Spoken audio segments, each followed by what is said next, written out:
Hello student, good morning, जय श्री राम। आज की तारीख है 13 अक्टूबर 2023। आज के महत्वपूर्ण करंट अफेयर की क्लास में आप सभी का स्वागत है। तो बिना टाइम वेस्ट किए हुए आप सभी से एक रिक्वेस्ट है कि पहले वीडियो को लाइक करें, कमेंट करें और शेयर जरूर करें। तो चलिए शुरू करते हैं। आज का पहला प्रश्न है 141वीं अंतर्राष्ट्रीय ओलंपिक समिति की बैठक का आयोजन कहाँ होगा?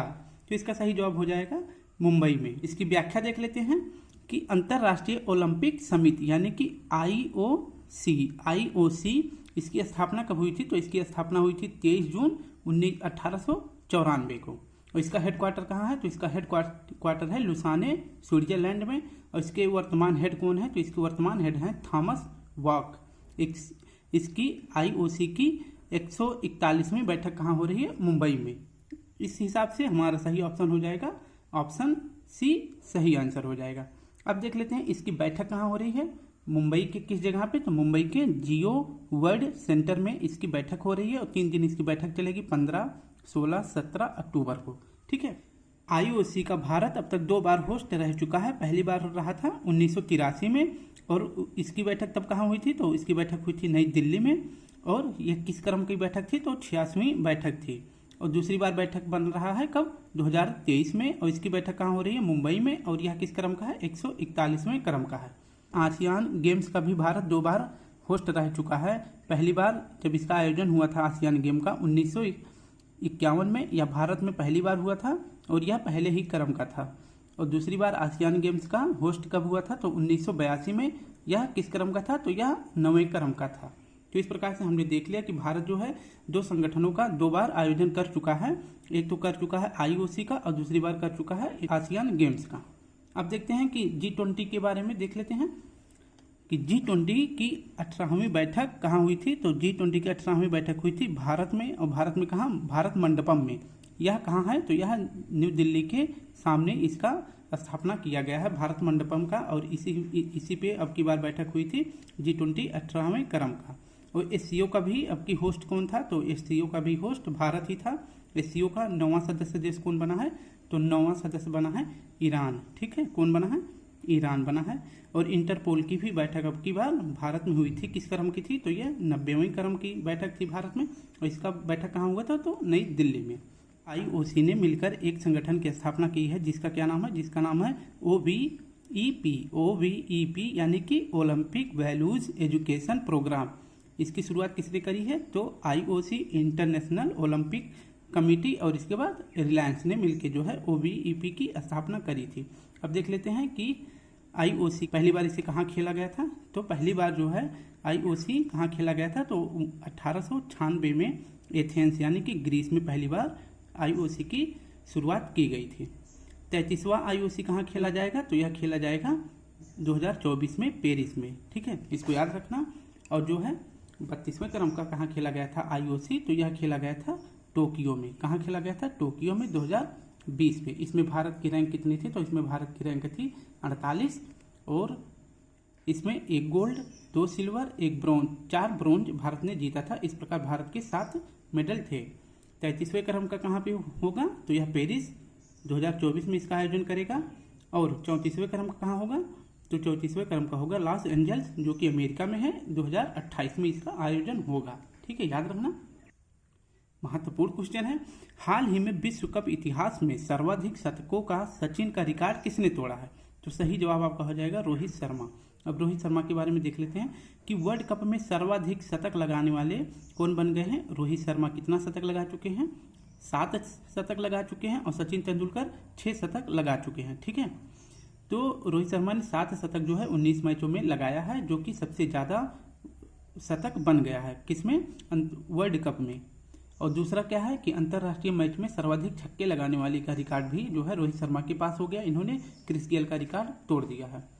और तीसरा क्या है इनके पास?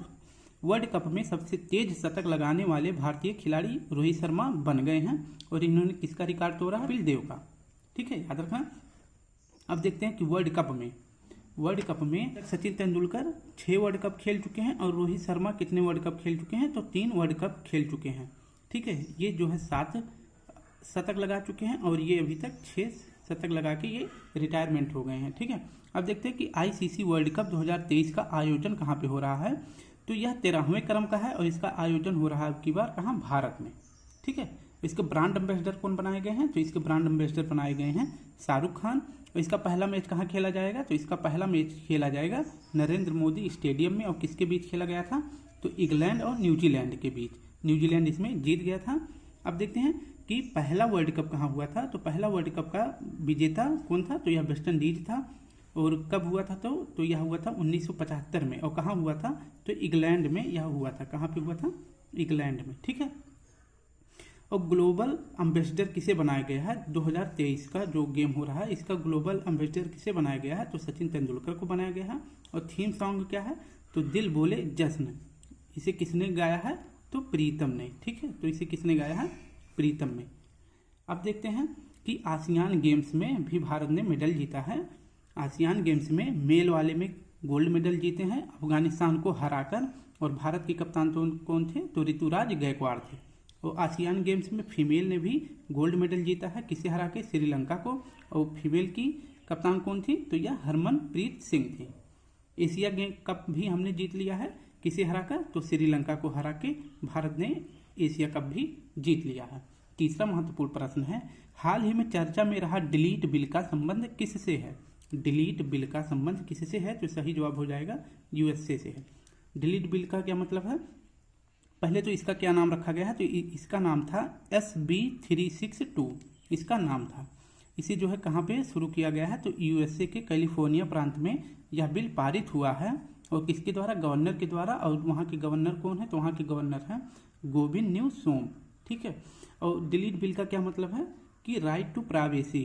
राइट टू प्राइवेसी का मतलब हो जाएगा कि आपके पास कोई भी डाटा, आप किसी कंपनी में काम करते हैं या फिर कोई बैंक या कोई अदर कर्मचारी आपके डाटा को अगर ले लिया है, तो आप उससे बोल सकते हैं कि मेरे सारे डाटा को डिलीट करो। ठीक है, जिससे कि आपके पास क्या अधिकार है, राइट टू प्राइवेसी का अधिकार है। इसके तहत उसे जो है आपके सारे डाटा को डिलीट करना पड़ेगा। ठीक है, तो यह बिल कहाँ पे आया है, तो यह बिल आया है यूएसए में। यूएसए के किस प्रांत में, कैलिफोर्निया के प्रांत में, जिसका पहले नाम क्या है, SB 362। डिलीट बिल का अन्य नाम क्या है, SB 326। इसका उद्देश्य है प्राइवेसी को, राइट टू प्राइवेसी। ठीक है, अब देख लेते हैं कि अमेरिका के अदर प्रांत में क्या जारी किया गया है, कौन सा बिल आया है। हिंदू फोबिया बिल कहाँ पे लागू किया गया था, तो यह आया था जॉर्जिया में। अमेरिका के एक प्रांत है हिंदू फोबिया बिल, यानी कि हमें हिंदुओं से डर लगता है। यह बिल पेश करने वाला अमेरिका का कौन सा प्रांत है, जॉर्जिया प्रांत। और दूसरी तरफ ही भारत के बाहर जो है सेकंड हिंदू मंदिर, यानी सबसे बड़ा सेकंड हिंदू मंदिर कहाँ स्थापित किया गया है, तो यह स्थापित किया गया है न्यू जर्सी, जो कि यूएसए का ही एक प्रांत है। और यह मंदिर किसे डेडिकेटेड है, तो यह लक्ष्मी नारायण जी को समर्पित है। अब देख लेते हैं कि भारत के बाहर पहला हिंदू मंदिर कौन सा है। तो भारत के बाहर सबसे बड़ा हिंदू मंदिर है अंकोर वाट का मंदिर, और यह कहाँ है, कंबोडिया में। यह सबसे बड़ा हिंदू मंदिर है। और दूसरा कहाँ पे स्थापित हो गया है, न्यू जर्सी में। और अंकोर वाट का मंदिर किसे समर्पित है, तो यह भगवान विष्णु को समर्पित है। इसे किसे बनवाया था, तो सूर्यवर्मन सेकंड ने बनवाया था, जो कि खैबर वंश से संबंधित थे। ग्रैंड कैनियन का मतलब होता है, ग्रैंड कैनियन यह किस नदी पर है, तो यह कोलोरेडो नदी पर है, जो कि यूएसए में। ग्रैंड कैनियन का मतलब ये होता है कि दोनों तरफ पठार हो या बड़े बड़े पर्वत हो। ठीक है, इनके बीच से जो नदी बहकर आती है धीरे धीरे उसका अपर्दन कर देती है। जिस प्रकार से यह पठार यह पहाड़ या पठार बहुत ऊंचा दिखाई देने लगता है और यह बहुत गहराई में हो जाता है, इसलिए इसे कैनियन बोलते हैं। तो ग्रैंड कैनियन मतलब ये सबसे ज़्यादा अंदर घुस के बहती है, इसलिए इसे ग्रैंड कैनियन कहा जाता है। यह सबसे बड़ा कैनियन है। और यह किस नदी पर है, तो यह कोलोरेडो नदी पर है, जो कि यूएसए में। याद रखना। नेक्स्ट प्रश्न देख लेते हैं। प्रश्न 10वां है, हाल ही में अंतर्राष्ट्रीय मुद्रा कोष ने अक्टूबर 2023 में भारत के विकास दर का कितना अनुमान लगाया है, तो सही जवाब हो जाएगा 6.3%। अब देख लेते हैं कि अंतर्राष्ट्रीय मुद्रा कोष को क्या कहते हैं, IMF यानी कि इंटरनेशनल मॉनेटरी फंड। इसकी स्थापना कब हुई थी, तो इसकी स्थापना हुई थी 1944 में। किस घोषणा पत्र के आधार पर, तो ब्रेटन वुड्स सम्मेलन के आधार पर जो है IMF की स्थापना हुई थी। ब्रेटन वुड्स के आधार पे 2 संगठनों की स्थापना हुई थी। एक तो हुआ था वर्ल्ड बैंक और दूसरा IMF। IMF का मुख्यालय कहाँ पे है, तो वाशिंगटन DC में है और इसका न्यूयॉर्क में है। ठीक है, इसको याद रखना, इसका न्यूयॉर्क में है और IMF का वाशिंगटन में है। IMF में कितने देश हैं, तो इसमें जो है 190 देश हैं। इसमें नवीनतम देश कौन सा है, तो नवीनतम देश है एंडोरा। IMF ने भारत की विकास दर कितना अनुमानित किया है? तो चालू वित्त वर्ष में भारत का विकास दर बताया है 6.3%। ठीक है, यह विश्व की सबसे तेजी से बढ़ने वाली अर्थव्यवस्था है, ऐसा IMF ने कहा है। और हम जो है चीन से आगे, विकास दर में चीन से आगे निकल गए हैं। ठीक है, हमारी जो अर्थव्यवस्था की रफ्तार है वो चीन से आगे निकल चुका है। और वर्ल्ड ग्रोथ रेट कितना है? तो IMF ने बताया कि वर्ल्ड ग्रोथ रेट है 3%। ठीक है, कितना है? 3%। SDR अब देख लेते हैं। SDR क्या है? SDR का फुल फॉर्म होता है स्पेशल ड्राइविंग राइट। इसका हिंदी होता है विशेष आहरण अधिकार। यह कौन जारी करता है? तो यह भी IMF जारी करता है SDR। इसमें शामिल कौन कौन सी मुद्रा है? क्वेश्चन पूछा जाता है कि SDR में शामिल मुद्रा कौन कौन सी है? तो dollar, pound, yen, euro, yuan. Dollar America की, पाउंड जर्मनी की, एन वहाँ की जापान की, यूरो जो है यूरोप की, और युआन जो है चीन की है। तो इसमें आपका रुपया शामिल नहीं है, याद रखना। आप में इसमें जो है SDR में भारतीय रुपया शामिल नहीं है, इसे याद रखना। Dollar, pound, yen, euro, yuan, ये 5 जो है मुद्रा शामिल है IMF के SDR में। नेक्स्ट देख लेते हैं कि WTO क्या है। WTO का फुल फॉर्म होता है वर्ल्ड ट्रेड ऑर्गेनाइजेशन, हिंदी होता है विश्व व्यापार संगठन। इसकी स्थापना कब हुई थी? तो WTO की स्थापना हुई थी 1 जनवरी 1995 को। इसका मुख्यालय जिनेवा। इसका पुराना नाम क्या था? WTO का पुराना नाम था गेट, GATT। नेक्स्ट प्रश्न है 5वां। हाल ही में भारत और फ्रांस के बीच 5वीं वार्षिक रक्षा वार्ता का आयोजन कहाँ हुआ है? तो इसका सही जवाब हो जाएगा ऑप्शन डी, पेरिस में।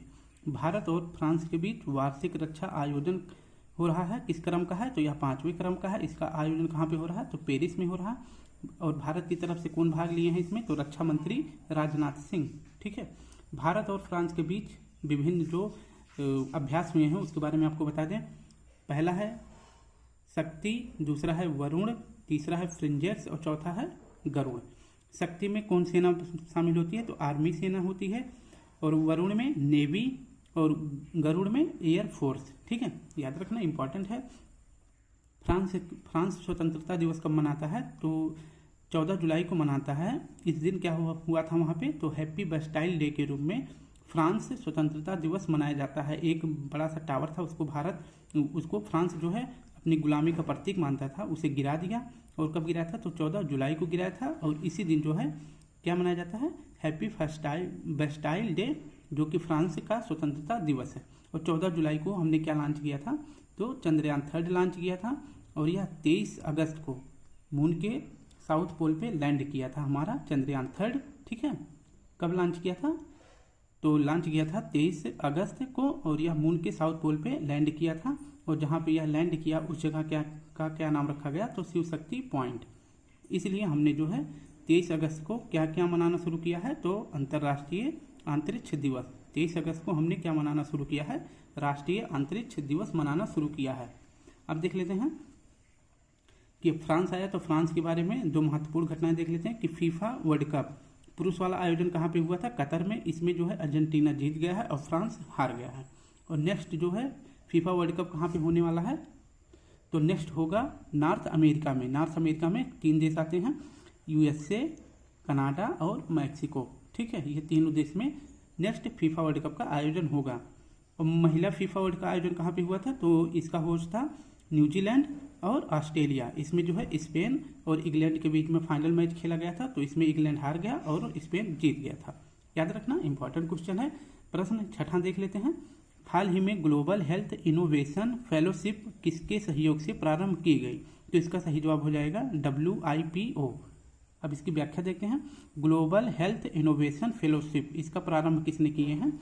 तो डॉक्टर जितेंद्र सिंह, जो कि क्या है? साइंस और टेक के मिनिस्टर हैं। साइंस और टेक के मिनिस्टर हैं। और इसमें सहयोग कौन सा संगठन कर रहा है?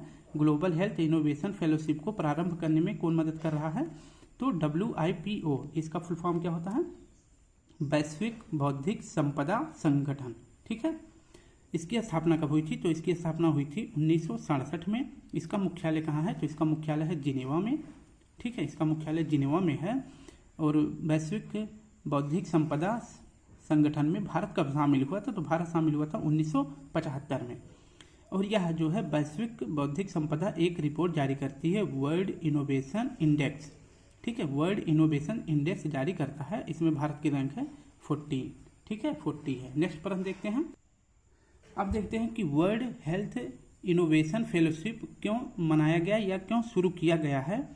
यह शुरू किया गया है स्वास्थ्य संबंधी नवीन चिंताओं को हल करने के लिए, जैसे कि कोविड महामारी, मलेरिया या फिर डेंगू, इस तरह की विभिन्न जो महामारी होती है उसने निपटने के लिए जो है भारत की तरफ से और WPI की तरफ से एक संगठन स्थापित किया गया है, जिसे क्या कहा जाता है, GHIF, याद रखना। अब नेक्स्ट देख लेते हैं कि WEF, वर्ल्ड इकोनॉमिक फोरम, इसका मुख्यालय कहाँ पे है? इसका मुख्यालय जिनेवा में। इसकी अभी जो है महत्वपूर्ण बैठक कहाँ हुई थी? अभी इसकी बैठक हुई थी दावोस में।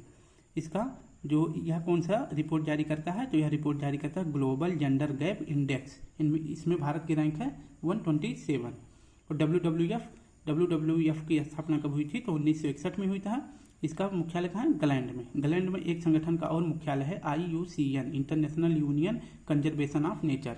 तो इसकी स्थापना कब हुई थी? इसकी स्थापना हुई थी 1948 में। यह जो है रेड डाटा बुक जारी करता है। प्रश्न 7वां है, विश्व दृष्टि दिवस 2023 कब मनाया गया? तो इसका सही जवाब हो जाएगा 12 अक्टूबर को। इसका कोई डेट फिक्स नहीं होता है। इसकी व्याख्या देख लेते हैं पहले। वर्ल्ड साइट डे 2023, यह अक्टूबर का दूसरा गुरुवार मनाया जाता है। यह प्रत्येक साल में जो अक्टूबर का दूसरा गुरुवार होता है उसी तारीख को यह मनाया जाता है। तो इस बार जो है दूसरा गुरुवार पड़ा है 12 अक्टूबर को। इसमें क्या कहा गया है कि अंधेपन के लिए जागरूकता फैलाना, लोगों में अंधेपन के लिए जागरूकता फैलाना। और इस बार की थीम क्या है? Love your eyes at work. ठीक है, अब देखते हैं कि WHO आई ऐप एक लॉन्च किया है। ठीक है, WHO ने एक ऐप निकाला है आई, तो क्या क्यों निकाला है? WHO ने आई ऐप निकाला है बेहतर स्क्रीन टाइम के लिए। ठीक है, याद रखना। और स्पेक्स 2030, ये भी जो है ऐप किसने निकाला है? तो यह भी WHO ने निकाला है। और रतौंधी किस विटामिन की कमी से होता है? तो विटामिन A की कमी से होता है, जिसका रासायनिक नाम क्या है? रेटिनॉल है। अब देखते हैं कि मायोपिया क्या है। मायोपिया का अर्थ है कि दूर की वस्तु साफ ना दिखना, यानी कि निकट दृष्टि दोष। इसमें जो है इसके निवारण के लिए अवतल लेंस का प्रयोग किया जाता है। और दूर दृष्टि दोष, जबकि पास की वस्तु साफ नहीं दिखाई देती, उसे दूर दृष्टि दोष कहते हैं। इसके लिए उत्तल लेंस का प्रयोग किया जाता है। अब नेक्स्ट देख लेते हैं कि हाल ही में रोजगार प्रयाग पोर्टल कहाँ लॉन्च हुआ? आपको ऑप्शन में दिख जाएगा। प्रयाग का मतलब हो जाएगा कि जहाँ से गंगा निकलती है। इसका कुछ ऐसे आप थोड़ा सा ट्रिक बना सकते हैं। तो सही जवाब आपका हो जाएगा उत्तराखंड से। तो रोजगार प्रयाग पोर्टल ये किसने लॉन्च किया है? तो यूके के CM पुष्कर धामी जी ने इसे लॉन्च किया है। क्यों लॉन्च किए हैं? कि सरकारी नौकरी के बारे में जानकारी देने के लिए एक ऐप लॉन्च किया गया है कि आप इस ऐप पे कि जो विभिन्न नौकरी आती निकलती है उसके बारे में आप जानकारी ले सकते हैं कि राज्य में जो है सरकारी नौकरी के लिए पद निकला है कि नहीं निकला है। उन सभी के लिए एक ऐप लॉन्च किया गया है जिसका नाम है रोजगार प्रयाग पोर्टल। और एक ऐप और लॉन्च किया गया है युवा उत्तराखंड ऐप। 2 ऐप लॉन्च किए गए हैं युवा उत्तराखंड ऐप। इसमें क्या कहा गया है कि हर जिले में स्वरोजगार हेतु केंद्र होगा। हर जिले में स्वरोजगार केंद्र स्थापित होगा। तो 2 ऐप है, रोजगार प्रयाग पोर्टल जिस पर आप सरकारी नौकरी के बारे में जानकारी ले सकते हैं, और दूसरा युवा उत्तराखंड ऐप, हर जिले में स्वरोजगार केंद्र होगा। अभी जो है 5 राज्यों में चुनाव घोषित हुए। कौन कौन से? राजस्थान, मध्य प्रदेश, छत्तीसगढ़, मिजोरम और तेलंगाना। याद रखना। 9वां प्रश्न बहुत महत्वपूर्ण है। भारत ने इजराइल और हमास संघर्ष क्षेत्र से अपने नागरिकों को वापसी के लिए कौन सा अभियान प्रारंभ किया है? तो इसका सही जवाब हो जाएगा ऑप्शन बी, अजय। अब इसके बारे में व्याख्या देख लेते हैं कि इजराइल और हमास संघर्ष में एक अभियान शुरू किया गया है। इजराइल और हमास संघर्ष कब शुरू हुआ? तो यह 7 अक्टूबर से शुरू हुआ था। किस रात में? तो 7 अक्टूबर में इजराइल के लोग जो है सुकोत त्यौहार फेस्टिवल मना रहे थे। इजराइल के लोग यहूदी होते हैं, ये अपना त्यौहार सेलिब्रेट कर रहे थे जिसका नाम था सुकोत। और इसी रात में 7 अक्टूबर की रात में हमास ने 5000 से अधिक रॉकेट जो है दाग दिए थे। इस वजह से जो है इजराइल और हमास के बीच संघर्ष उत्पन्न हो गया है। और भारत अपने नागरिकों की सुरक्षा के लिए कौन सा ऑपरेशन चलाया है? ऑपरेशन अजय, जो है वहां से अपने सभी भारतीयों को बाहर निकाल लेगा। यह ऑपरेशन की जानकारी कौन दिए हैं? तो S जयशंकर जी, जो कि हमारे विदेश मंत्री हैं। अब देखते हैं, आपको थोड़ी सी जानकारी दे दें कि मैंने यहाँ पे जो है एक मैप बना रखा है। ठीक है, एक मैप बना रखा है जो कि किस प्रकार का मैप है? तो तो यह इजराइल का मैप है, इजराइल का मैप है। और जो ये रेड कलर का है ये क्या है, तो यह जो है फिलिस्तीन है। दो ही जगह पे अब फिलिस्तीन बचा है, एक यहाँ पे और दूसरा यहाँ पे।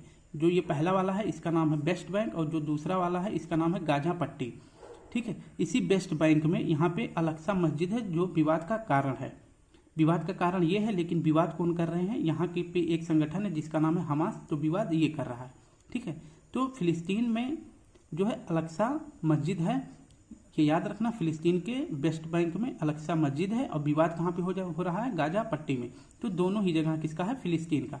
तो फिलिस्तीन ने कौन सा जो है ऑपरेशन चलाया 7 अक्टूबर को, तो चलाया था अल-अक्सा स्टॉर्म। ठीक है, ठीक है, अल-अक्सा स्टॉर्म। और उसके विपरीत जो है इजराइल ने जो है 8 अक्टूबर को कौन सा ऑपरेशन चला दिया हमास के लिए, तो चला दिया है आयरन स्क्वाड। ठीक है, आयरन स्क्वाड, दोनों जो है आपको ऑपरेशन याद रखना है। और यहाँ के पीएम कौन है, तो यहाँ के राष्ट्रपति हैं बेंजामिन नेतन्याहू। अब आपको और बता दें कि जो है इससे सीमा कौन कौन से देश बनाते हैं, तो लेबनान सीमा बनाता है इजराइल से, सीरिया, जॉर्डन, मिस्र, भूमध्य सागर और ब्रिज सागर, 2 सागर इससे सीमा बनाते हैं। लेबनान की राजधानी बेरूत, सीरिया की राजधानी दमिश्क, जॉर्डन की राजधानी ओमान और मिस्र की राजधानी आप बताओगे। इतना इजी आपके लिए छोड़ दे रहे हैं। ठीक है, अक्कावा की खाड़ी जो है मैंने लिख रखा है, यह कहाँ पे है, तो यह यहाँ पे, जो इसका नुकीला भाग है अभी आपको अच्छे से एक्सप्लेन कर देंगे, बस आप देख लीजिए।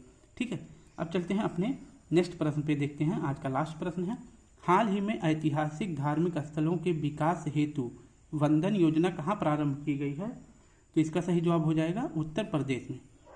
वंदन योजना का क्या मतलब है कि ऐतिहासिक धार्मिक स्थलों का विकास करना। किस प्रकार से, पेयजल, वाहन, विश्राम, खाने पीने की चीज़ों का उपलब्ध कराना और स्वच्छता का विशेष ध्यान रखना, उसके लिए जो है एक है प्लान किया गया, मतलब एक जो है परियोजना शुरू किया गया जिसका नाम है वंदन योजना। और यह कहाँ शुरू किया गया, उत्तर प्रदेश में, याद रखना। अब हम आपको बता दें थोड़ा सा डिटेल में इजराइल के बारे में। ये इजराइल का मैप है पूरा, यहाँ पे जो है वेस्ट बैंक है और यहाँ पे हमास है जो आतंकी संगठन घोषित कर दिया गया है।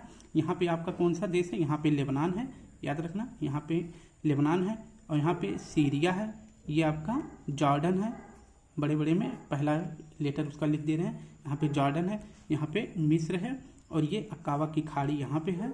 ठीक है, और यह मृत सागर है, अगर आप इसमें कूद जाएंगे तो आप डूबेंगे नहीं, तैरते रह जाएंगे, बहुत खारा है। और गैलीली सागर जो है यहाँ पे है, गैलीली सागर यहाँ पे है।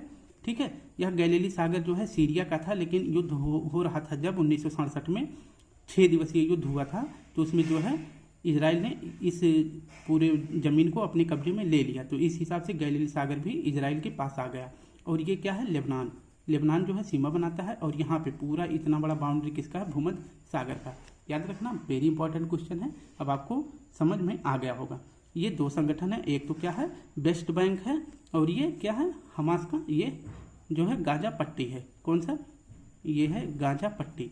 ठीक है, कारण यहाँ पे है और कारण का विवाद करने वाले विवादित लोग यहाँ पे हैं और यहाँ पे जो है अल-अक्सा मस्जिद, विवाद यही है। ठीक है, तो स्टूडेंट अगर वीडियो अच्छी लगे तो प्लीज़ लाइक, कमेंट, शेयर जरूर करें। जय हिंद, जय भारत।